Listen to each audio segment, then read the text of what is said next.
मेरा नाम शेख मोहम्मद उर्फ सज्जाद है। मैं ज़्यादा दूर से नहीं आता हूँ। मेरा घर नरखी फुलबाग रेड क्रॉस के पास है और मेरा ये एरिया से बहुत ही पुराना और गहरा ताल्लुक़ है, क्योंकि मैं यहाँ शालीमार के पास मेरा कारोबार था। एक जज्बे के तहत मैं मजलिस बचाओ तहरीक से जुड़ा हुआ था काम करने के लिए, और एक सोशल वर्कर के हैसियत से तमाम एरिया में काम करता आ रहा हूँ। अभी मेरा ये मकसद सिर्फ और सिर्फ काम करना है, किसी से दुश्मनी, किसी से ज़ाती दुश्मनी मेरा ये दिल में कुछ नहीं है। जमहूरियत के हिसाब से मैं ये इलेक्शन में हिस्सा लिया हुआ हूँ। मेरा मकसद ज़रूरतमंद हजरात तक जो फलाही स्कीम गवर्नमेंट की तरफ से लाई जाती है, लड़कर आप गरीब जो ज़रूरतमंद हजरात हैं उनके लिए लाने की कोशिश करने के लिए आपके दरमियान में आया हूँ। मेरा मकसद आपके अपने एरिया के डेवलपमेंट के लिए है, और ये इलेक्शन बाखुदा मैं आपसे क्लियर कर देना चाहता हूँ, ये इलेक्शन मेंबर ऑफ पार्लियामेंट यानी एमपी साहब या member of legislative assembly MLA साहब का नहीं है। ये इलेक्शन उपगुड़ा यानी जीएचएमसी इलेक्शन है, यानी लोकल इलेक्शन है जो लोकल इशू पे काम करते हैं। हमें किसी से इख्तिलाफात नहीं है। एमपी साहब का काम कर रहे हैं माशाल्लाह। हमारे अकबर साहब एमएलए साहब हैं, उन्होंने अपना काम कर रहे हैं अल्हम्दुलिल्लाह। लेकिन आप कॉरपोरेटर पिछले 5 साल से हैं और आपके वालिद साहब 2009 में इलेक्शन लड़े, अल्लाह ताला उनको कामयाबी दिया। आप क्या तरक्याती काम ये पगड़ा डिवीजन में करें, आप वो बताइए। अगर आप यकीनन तरक्याती काम किए हैं तो आपको डरने और घबराने की जरूरत नहीं है। आपके काम के बुनियाद पर इलेक्शन घर बैठकर भी जीत सकते हैं। आप इतना फोन पे प्रेशर ऐसा है वैसा है बोलने की जरूरत नहीं है। आप यकीनन काम करते हो तो डरने और घबराने की, पैसा बांटने की जरूरत नहीं है, क्योंकि पैसा जब ही बांटते हैं आप काम नहीं कर रहे होंगे। इसके लिए आपको दिल में अपने डर है, कहाँ मैं हार जाऊं, कहाँ मेरी असलियत सामने आ जाए, इसीलिए आप डर रहे हैं। मेरा मकसद और क्लियर है, किसी से जाती मफाद का किसी से लड़ाई झगड़ा नहीं है। मेरा काम मैं समझता हूँ पिछले 5 साल से किसी को ये एरिया में दीपम स्कीम के तहत फ्री सिलेंडर फराहम नहीं किया गया। अगर फराहम किया गया तो बताइए आप। यहाँ पर माशाल्लाह से एजुकेटेड लोग हैं, ये एरिया बहुत ही वेल एजुकेटेड और समझदार लोग यहाँ पर रहते हैं। तबलीगी जमात के लोग रहते हैं या हर जमात के लोग रहते हैं। यहाँ पर एजुकेटेड नंबर 1 पर है, एजुकेशन नंबर 1 पर है। मैं आपके सामने बस कुछ अल्फाज कहते हुए मेरी तकरीर को समझता हूँ।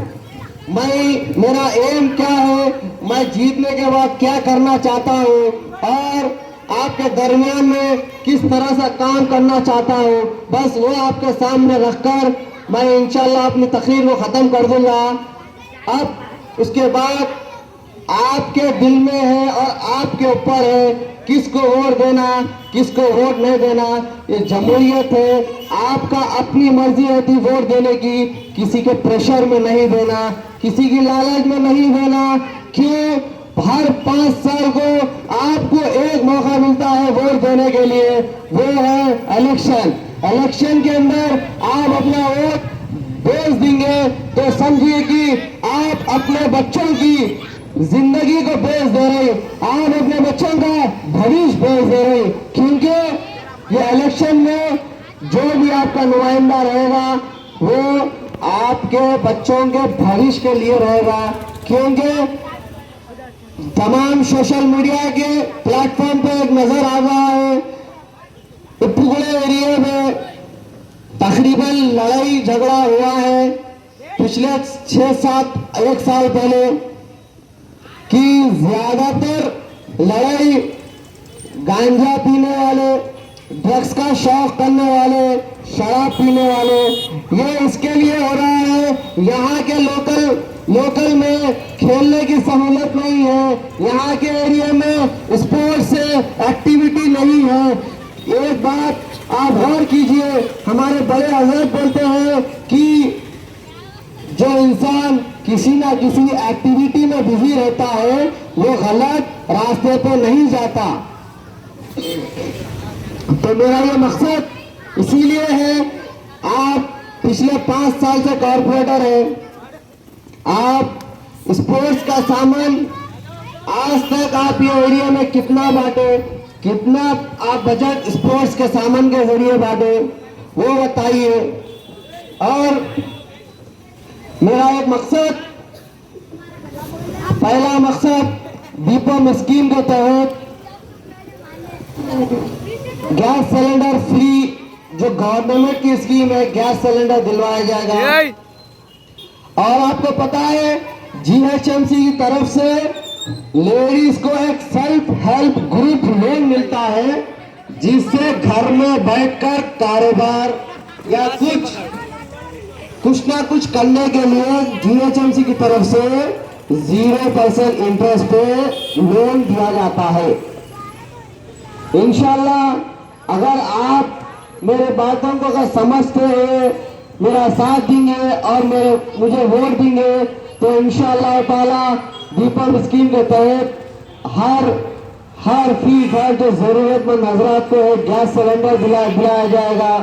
सेल्फ हेल्प ग्रुप के तहत हर लेडीज को लोन दिलाया जाएगा। और लाइट नल ड्रेनेज का जो भी मसला रहेगा इंशाल्लाह एक ही कॉल के अंदर 24 आवर्स के अंदर वो मसले को हल किया जाएगा। अमूमन मैं ये देखता हूँ कि पोल्यूशन का पानी आता है तो 3-3, 4-4 दिन, 8-8 दिन वो मसला हल नहीं होता।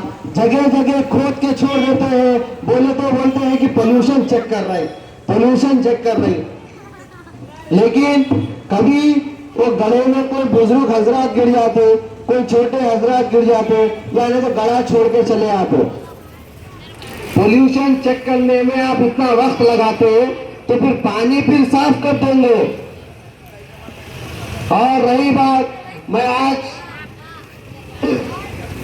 आज पैदल दौरा था मेरा, हस्सा मस्जिद से लेते हुए जुलजलाल मस्जिद, बाबा डेरी, शालीमार होटल से होते हुए मैं पैदल दौरा अख्ताम पे आया। हाल ही में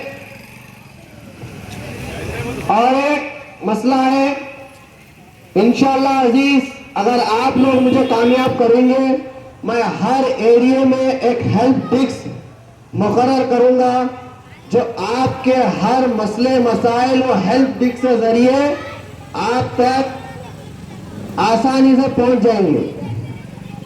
आपको बल्दिया से इतना काम रहता है जो कारोबार करने के हद तक हो या घर के हद तक हो, लेकिन आपको बल्दिया से बहुत सा हेल्प होता, लेकिन आपके सामने क्या हेल्प होता वो आपको बताते नहीं। क्यों? हेल्प डेस्क के तहत जो स्कीम जीएचएमसी में दिया जाएगा, आप लोगों को हेल्प डेस्क घरे घर मैं पहुंच के आपको बताऊंगा इंशाअल्लाह।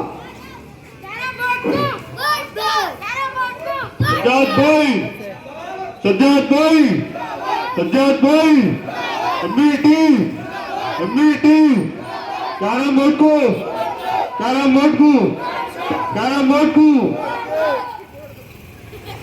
तो आप पैदल दौरा मस्जिद हस्सा से होते हुए जुलजलाल मस्जिद, बाबा डेयरी फार्म और ये रोड से होते हुए शालीमार होटल से गुजरता हुआ आज खत्म हुआ।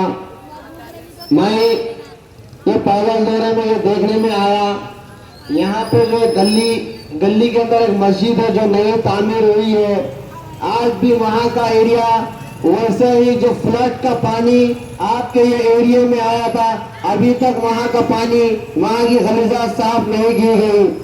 क्यों? कम से कम 2 महीने होने आता है, लेकिन अभी तक उस मस्जिद के आसपास का एरिया अभी तक वही गलीज का गलीज है। मस्जिद के मुसल्ली नमाज को जाने के लिए वहां से गुजरना पड़ता, वही गलीजात में से जाना पड़ता, लेकिन अभी तक उसको साफ नहीं किया गया। अगर मैं झूठ बोलता हूँ, आप लोग तमाम जाकर देखिए, अगर झूठ बोलता हूँ, आप जो बोले मैं वो सुनने राजी हूँ इंशाअल्लाह। और 23 मार्च को एक लॉकडाउन हुआ जो कोविड की तरफ से, कोरोना वायरस की तरफ से 23 मार्च को पूरे हिंदुस्तान में लॉकडाउन हुआ। तेलंगाना में, हैदराबाद में भी लॉकडाउन हुआ। इससे ज्यादातर मुतासिरीन मिडिल क्लास के लोग हुए, ज्यादातर मुतासिरीन मिडिल क्लास के लोग हुए, क्योंकि वो लोग किसी के सामने जाकर हाथ फैला नहीं सकते इज्जत के मारे। आप उनके लिए क्या किए? हाँ भैया, अकबरुद्दीन अवैसी साहब एमएलए साहब किए, लेकिन आप क्या किए? आपको लोकल कॉर्पोरेटर थे, आप अपनी तरफ से क्या किए वो बताइए। आप उनका डेगा आप पे सिर मत लीजिए, वो तो काम किए, नहीं किए बोल वो नहीं बता रहे, लेकिन आप क्या काम किए वो बताइए। लॉकडाउन के राशन किट्स वहां से निकलते हैं, एरिया को सैंक्शन होके आते हैं, तो पता नहीं होते, वहां से निकलने का एक फिगर आता 2500, 2000, 3000 का फिगर, यहाँ आके एक भी नहीं दिखता। आखिर जाते किधर है साहब वो बताइए। अपने लीडरों के घर में आप अपना देखेंगे तो लोकल आवाम का कौन देखेंगे साहब? लिहाजा आप तमाम लोगों से एक अदबन गुजारिश है कि आप अपना कीमती वोट कैरम बोर्ड को दीजिए, जो सीरियल नंबर 12 पे आएगा। आपके बटन ईवीएम मशीन नहीं है, बैलेट पेपर पे वोट होगा। मैं उम्मीद करता हूं यहाँ के समझदार और एजुकेटेड लोगों से कि आप अपना वोट कैरम बोर्ड पे देंगे। लॉकडाउन चल रहा ही था, फिर अल्लाह की बारिश आई, कुछ पानी से बाबानगर जो बालापुर का कट्टा था वो टूट गया, रातें रात टूट गया। जब मुझे इत्तला मिली, मैं मेरे दोस्तों के हमरा डेक्कन मेडिकल के पास गया, उधर देखा कि मैं पानी बहुत ही स्पीड 3-3.5 फीट की लेवल के स्पीड जा रहा था। लोग कह रहे हैं बाबानगर उमर कॉलोनी बहुत मुतासिर, बहुत डैमेज हुआ। मैं समझता हूँ बाबानगर उमर कॉलोनी से ज्यादा मुतासिर, डैमेज अपना नसीब नगर, गुलशन इकबाल कॉलोनी, अरुंधति कॉलोनी हुआ है, क्योंकि वहाँ का पानी पूरा इधर आया। वहाँ सब जगहों की नजर थी, यहाँ ये एरिया में किसी की नजर नहीं थी। यहाँ मैंने अपने दोस्तों के हमरा हर चीज के जरिए हेल्प किया। तो रात में 2-2:30 बजे हम लोग गए, रस्सी लेकर 15 या 12 जनों की टीम बनाए थे। अल्हम्दुलिल्लाह हम लोग दिल बड़ा कर अंदर तो चले गए पानी के अंदर। तकरीबन सुबह के 7 बजे तक हम लोग पानी में थे।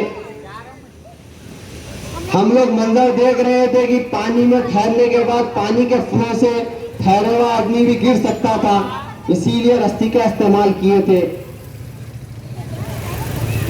उसके बाद फ्लड आया, पानी चले गया। पानी चले जाने के बाद जो बालापुर से, जो बाबानगर से होते हुआ पानी नाले में से उभर कर आया, वो ये नाले के आसपास के एरिया में तकरीबन 2 से 3 दिन तक जैसे का वैसा ही था, उसका कोई पुरसाने हाल नहीं था। मस्जिद के आसपास भी वैसा ही था, अभी तक उसका पुरसाने हाल कोई नहीं है। और अब यहाँ के एरिया में माशाल्लाह मैं भी यहाँ भी मेरे दोस्त अहबाब रहते हैं, उनके साथ कभी कभी क्रिकेट भी खेला जाता था। यहाँ भी माशाल्लाह से बहुत से ज़बरदस्त प्लेयर्स हैं जो कॉलेजों में स्कूल्स में खेलते हैं। यहाँ के लोगों के लिए एक प्लेग्राउंड, छोटा सा प्लेग्राउंड भी नहीं है, बहुत अफसोस की बात है। और मैं हमारे बस्ती के जो एरिया के जिम्मेदार लोग थे, इलेक्शन से 2 महीने पहले से बात चल रही थी कि भाई बस्ती से या उप्पुगड़ा डिवीजन से, यानी नरखिपुरवा, नसीब नगर, गुलशन इकबाल कॉलोनी, यूसुफन कॉलोनी, सादत नगर, ताला कुंटा, अरुंधति कॉलोनी, लिहाजा उप्पुगड़ा डिवीजन से कोई एक शख्स को अगर टिकट दिया जाता तो मैं, मेरी टीम मोहम्मद अब्दुल्ला बेग साहब के साथ उसी का काम करने वाले थे जो डिवीजन का आदमी अगर सीट लेकर आता था। एक ये बहुत बड़ी बदकिस्मती उप्पुगड़ा डिवीजन के लोगों के साथ है कि यहाँ पर भी बहुत से माहिर लीडर्स हैं जो हर वक्त अपने काम के जरिए लोगों तक पहुंचाते हैं। उसके बाद इलेक्शन आया, इलेक्शन का डेट डिक्लेयर हुई। मैं नॉमिनेशन से 1 दिन पहले तक इंतजार किया, मैं और हमारी टीम। जब जमात को बाजुक रखकर काम करने का जज्बा आ रहा था, नॉमिनेशन के 1 दिन पहले तक हम लोग इंतजार किए। उसके बाद हम लोग हमारे मंजिल बचाओ तहरीक के दफ्तर गए, वहां से टिकट हम लोग हासिल किए और जुम्मे के दिन नॉमिनेशन दाखिल किए। और ये प्रोपेगेंडा कर रहे कि यहाँ वोट कट जाएंगे तो बीजेपी आ जाएगी। जब नॉमिनेशन की प्रक्रिया स्क्रूटनी रहती, स्क्रूटनी में बीजेपी कैंडिडेट का नॉमिनेशन रिजेक्ट हो जा रहा था। इसके लिए रिजेक्ट हो जा रहा था, अमूमन एक जीएचएमसी का इलेक्शन का रूल्स रहता, फाइनेंशियल एक्सपेंसेस पूरा सबमिट करना पड़ता हर इलेक्शन के टाइम।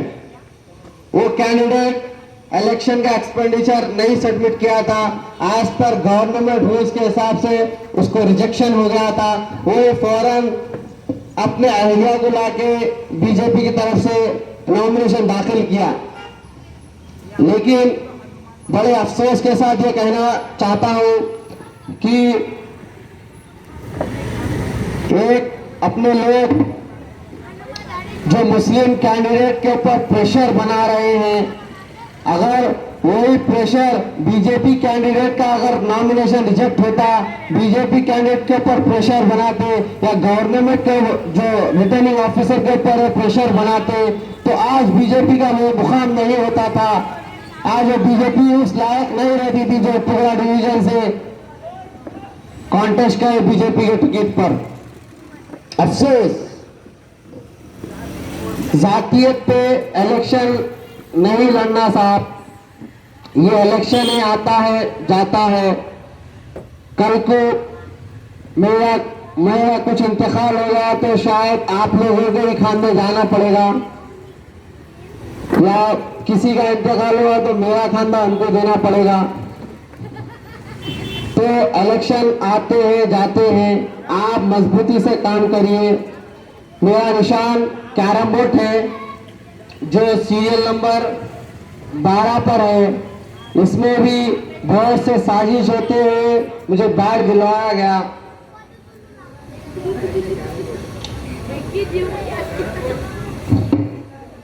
बहुत सी साजिश करते हुए कैरम बोर्ड मुझे दिलवाया गया, क्योंकि साजिशों का तो बाजार इलेक्शन के टाइम बहुत गरमाता है। और यूसुफन कॉलोनी, गुलशन इकबाल कॉलोनी, नसीब नगर के आसपास ये तीनों एरिया में एक गवर्नमेंट स्कूल नहीं है। गवर्नमेंट स्कूल नहीं है। कल एक तकरीर सुन रहा था, हमारे कॉर्पोरेटर साहब तकरीर में बोल रहे थे, हमारे एमएलए साहब यहाँ का स्कूल बना दिए, वहाँ का स्कूल बना दिए, वो स्कूल बना दिए, PG to nursery to PG का स्कूल बना दिए। अल्हम्दुलिल्लाह वो बना दिए, वो एमएलए साहब का काम है। लेकिन आप कौन सा स्कूल बनाए वो बताइए। आप कितने गवर्नमेंट स्कूल बनाए वो बताइए। आप कितने गवर्नमेंट स्कूल में फ्री तलबा को तालीम दिलाए वो बताइए। नहीं, बस अकबर साहब एमएलए साहब ये करे, एमपी साहब ये करे, उसी पे इलेक्शन, उनका इलेक्शन है जब वो बताइए। लेकिन ये आपका लोकल इलेक्शन है, कॉर्पोरेटर का इलेक्शन है, आप क्या करें वो बताइए।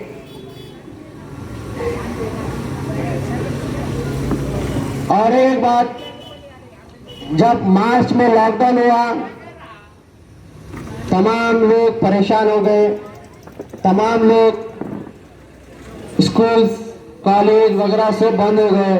जब धीरे धीरे लॉकडाउन खुलते गया, स्कूल में ऑनलाइन क्लासेस चालू की गई। तमाम तकरीबन प्राइवेट स्कूल्स में फीस की डिमांड उरूज पर है। स्कूल में तो पढ़ा रहे नहीं, लेकिन फीसों की डिमांड तो उरूज पर है। आप ऐसे कोसे स्कूल में जाके बात करें जो फीस नहीं लेना। यहाँ तक के गवर्नमेंट ऑफ तेलंगाना का ये ऑर्डर है कि कोई प्राइवेट स्कूल फीस नहीं लेना। जब तक लॉकडाउन खुलेगा नहीं, जब तक फीस नहीं लेना बोल के यहाँ का गवर्नमेंट ऑफ तेलंगाना का ऐलान है, ऑर्डर है। लेकिन यहाँ के प्राइवेट स्कूल मनमानी तौर पर फीस ले रहे हैं। लेकिन आप वो जाके उसकी नुमाइंदगी करें क्या? आप एक रेड क्रॉस स्कूल है, रेड क्रॉस स्कूल में आप महीना में कितने बार उसको आप विजिट करते? आप वहाँ का जायजा कितने बार लेते? ये एरिया में बस्ती दवाखाना भी नहीं है। यहाँ के लोग बस्ती दवाखाना अगर रहता तो बस्ती दवाखाने में डॉक्टर नहीं रहता, जैसा कि नरकी फूलबाग में वही हाल है। दूसरे पूरे बस्ती दवाखानों में टेस्ट वगैरह सब होता है, लेकिन वो नरकी फूलबाग के बस्ती दवाखाने में टेस्ट नहीं होता। डॉक्टर हाथ पकड़ के नहीं देखता, डॉक्टर दूर बिठा के दवा लिख के देता, बेचारी नर्स दवा देती और चले जाती। आप वो बस्ती दवाखाना खुलवाए बोल रहे, लेकिन आप कितने टाइम उसको विजिट करें वो बताइए। आप भी रेड क्रॉस गवर्नमेंट स्कूल 99 में जनाब अलहाज अमानुल्लाह खान साहब ने फाउंडेशन स्टोन रखा था। उसकी तामीर होते हुए अकबरुद्दीन अवैसी साहब ने इनॉग्रेशन किया था। आज वो स्कूल में बेंचेस, बच्चों को बैठने के लिए बेंचेस तक नहीं है साफ। आप तो अकबर साहब के स्कूल के बारे में चर्चा कर रहे हैं, माशाल्लाह करिए, लेकिन आप कौन से स्कूल को तरक्की करें, कौन से गवर्नमेंट स्कूल को तरक्की करें, कौन से गवर्नमेंट स्कूल में आप जाकर गरीब गुरबा बच्चों का एडमिशन करवाए वो बताइए। वो तो नहीं करे आप। फिर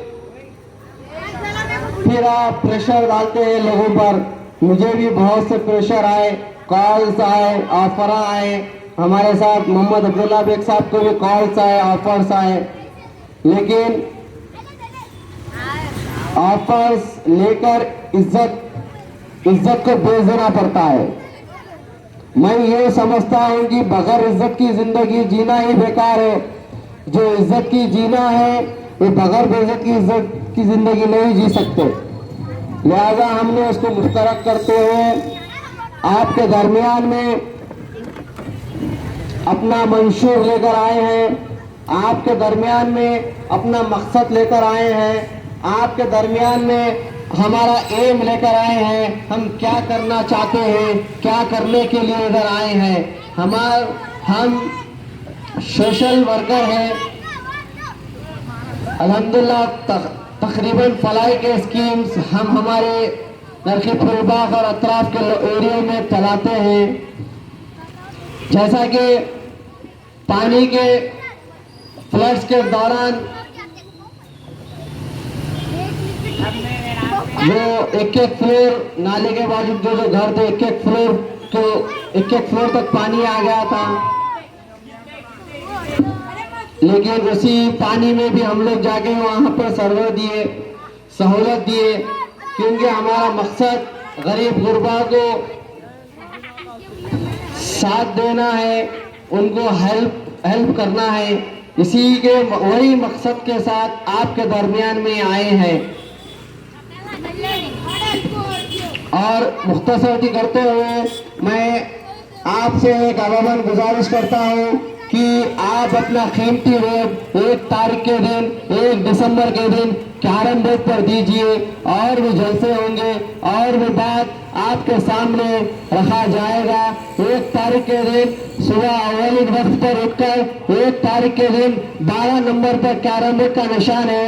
आप अपना कीमती वोट कैरम बोर्ड पर देकर हमें एक मौका दीजिए। उसके बाद इंशाल्लाह आपके दरमियान में 24 आवर्स रहकर काम करेंगे इंशाल्लाह। और लोगों के कुछ बात कहते हुए मैं मेरी तकरीर को खत्म करता हूँ कि लोगों को एक सोच है कि आप इतने वक्त लड़ते हैं, लेकिन आप जीतते नहीं, हार जाते। हाँ, हार जाते।